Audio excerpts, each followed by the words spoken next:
Salam alaikum wa rahmatullahi wa barakatuh. C'est l'unité 2, le système nerveux, et la troisième leçon, c'est les mouvements involontaires, sont des mouvements réflexes, rapides et inattendus. J'observe le document. L'image d'en face montre une grenouille utilisée principalement dans l'étude des mouvements involontaires ou mouvements réflexes. Je m'interroge, quel est le rôle des organes impliqués dans les mouvements réflexes? Nous ne devons pas ici citer ces organes-là, donc on doit répondre directement à ce rôle que fait ces organes. C'est d'écarter le danger venant de l'extérieur. Je réalise l'activité numéro 1. Activité numéro 1. Exemple de mouvement réflexe médulaire. C'est une réaction médulaire. Réaction.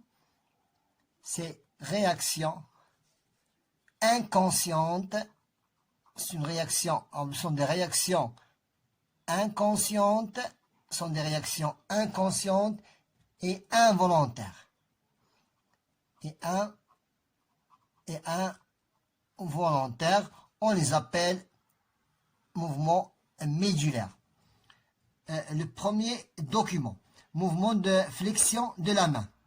Lorsque vous êtes piqué par une épingle ou que vous touchez involontairement un objet chaud, donc ou bien être piqué par une épingle, ou bien toucher un objet chaud, vous retirez, c'est le fait de retirer rapidement la main, ce sont des mouvements involontaires réflexes. Ces mouvements rapides et inattendus, donc c'est ces mouvements rapides et inattendus qu'une personne ne peut contrôler, donc on ne peut pas contrôler ces mouvements, et donc c'est un mouvement involontaire appelé réflexe.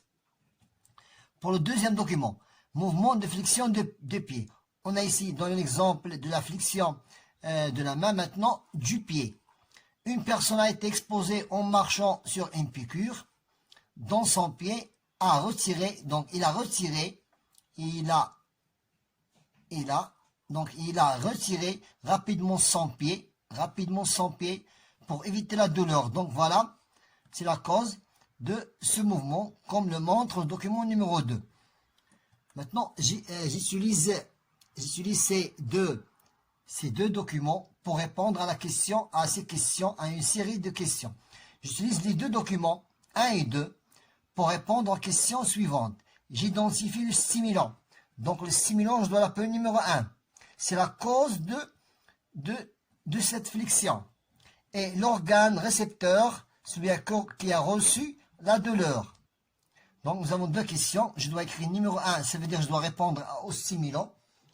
Donc le stimulant de cette question, donc le stimulant, c'est le fait piqûre de l'épingle. Stimulant, c'est piqûre de l'épingle. C'est piqûre de l'épingle. Et pour l'organe de la réponse, c'est l'organe de la réponse, l'organe récepteur de stimulant, c'est les muscles. C'est les muscles. Numéro 2, c'est les muscles. Sont les muscles qui ont suivi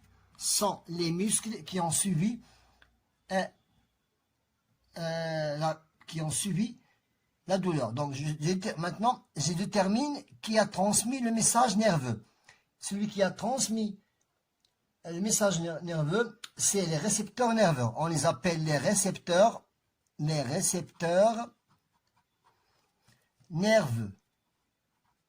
On les appelle les récepteurs nerveux qui se trouvent dans la peau.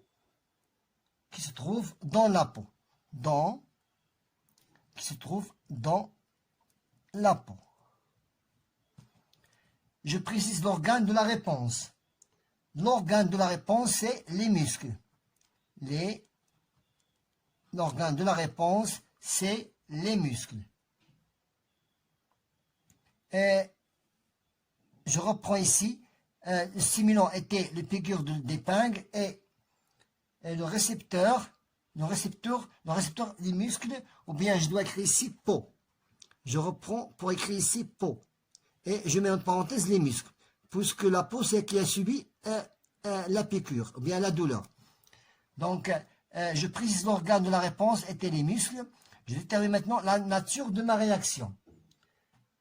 Puisque j'ai retiré involontairement ma main et mon pied, donc c'est un mouvement réflexe.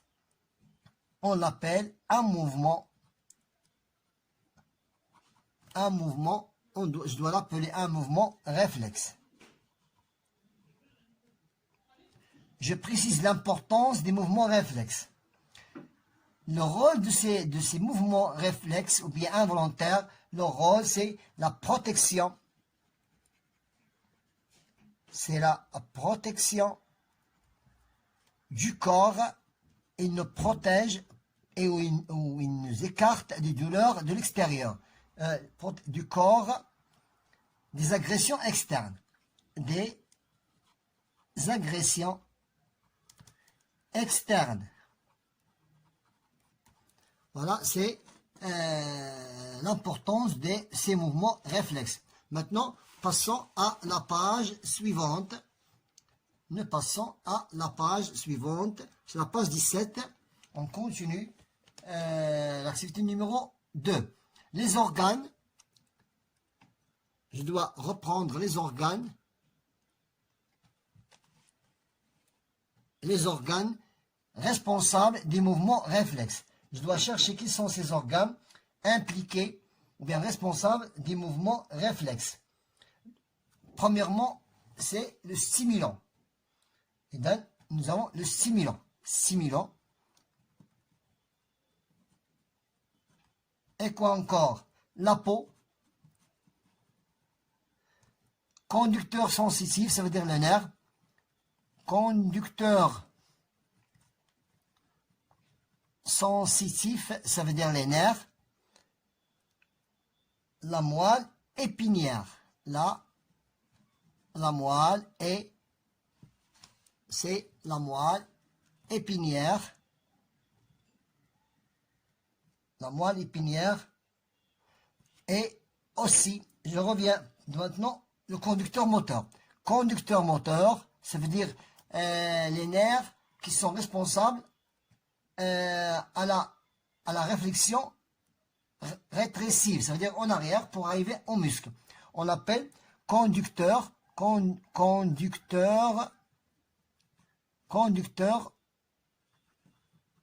moteur. Expérience. Nous détruisons le cerveau d'une grenouille pour préciser que le cerveau n'est pas responsable dans les mouvements involontaires. Et nous gardons la moelle épinière. Donc nous avons gardé la moelle épinière, mais on a détruit le cerveau. Sa moelle épinière, on dit qu'il est décérébré et spinal. Donc ces deux adjectifs sont les synonymes ça veut dire de la grenouille qui est décérébrée. Donc, puisque son cerveau est détruit, donc elle est décérébrée au spinal. Puis, nous lui piquons au pinçant le doigt de son pied. Puisqu'on a pincé, donc, il a eu une flexion de la patte. Donc, il a fait une flexion de la patte. Le résultat, c'est la flexion de la patte. Maintenant, je dois répondre à la question. Je réponds à la question. D'après l'expérience A et B, je définis les organes impliqués dans les mouvements. Maintenant, le stimulant. Le stimulant, ça fait le fait de piquer. Le stimulant. Le récepteur. Le récepteur. Le récepteur, ça veut dire celui qui a reçu, ça veut dire la peau. Le récepteur, ça veut dire la peau. Le conducteur sensitif. Après, le conducteur sensitif. le centre nerveux, ça veut dire moelle épinière. Le centre nerveux, ça veut dire la moelle épinière. Maintenant ici, dans ce cas-là, dans les mouvements involontaires, c'est la moelle épinière qui est le centre nerveux. Et après, le conducteur moteur. Conducteur moteur. Et à la fin, c'est les organes de réponse, les muscles. Les organes de réponse, ça veut dire muscles. Une définition maintenant, puisque nous avons cité les organes impliqués dans les mouvements réflexes, je propose une définition du mouvement réflexe. Un mouvement réflexe, définition, c'est un réflexe. C'est un réflexe. Donc, un mouvement réflexe, c'est un réflexe. C'est un réflexe. Donc, un réflexe, c'est quoi?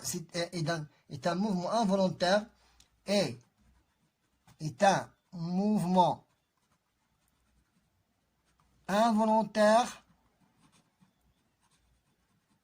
C'est un mouvement involontaire rapide. Donc, il est rapide en réponse à une stimulation. Elle répond en réponse à une stimulation. En réponse à une stimulation.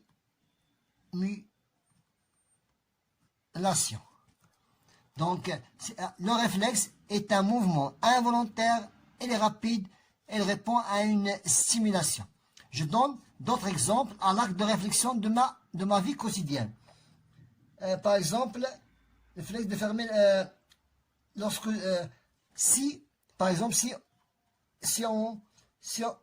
on approche un objet, si on fait approcher un objet brusquement,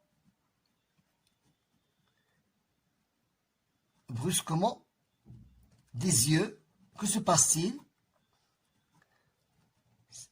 Je ferme rapidement mes paupières. Je ferme rapidement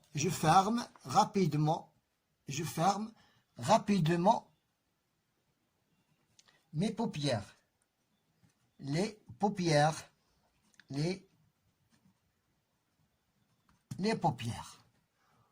Maintenant, il nous reste une dernière question, c'est la question de appliquer mes connaissances. J'applique mes connaissances. Je coche la bonne réponse, le retrait de la main au toucher d'un objet chaud. Je touche un objet chaud. Est-ce que c'est un mouvement, c'est un réflexe volontaire? Donc, ce n'est pas de ma volonté que j'ai touché l'objet chaud. Donc, faux. Demander, est-ce qu'il demande un apprentissage? Je ne dois pas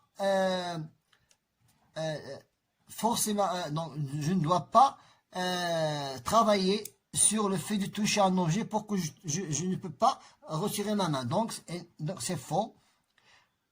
Pour le but, la protection. Donc, les mouvements réflexes, leur but, c'est le fait de nous protéger du danger venant de l'extérieur. Et aussi, il est involontaire. Voilà, était la leçon du système nerveux. Troisième leçon, c'est les mouvements involontaires. Les mouvements involontaires sont des mouvements rapides, réponse à une stimulation. Bon courage.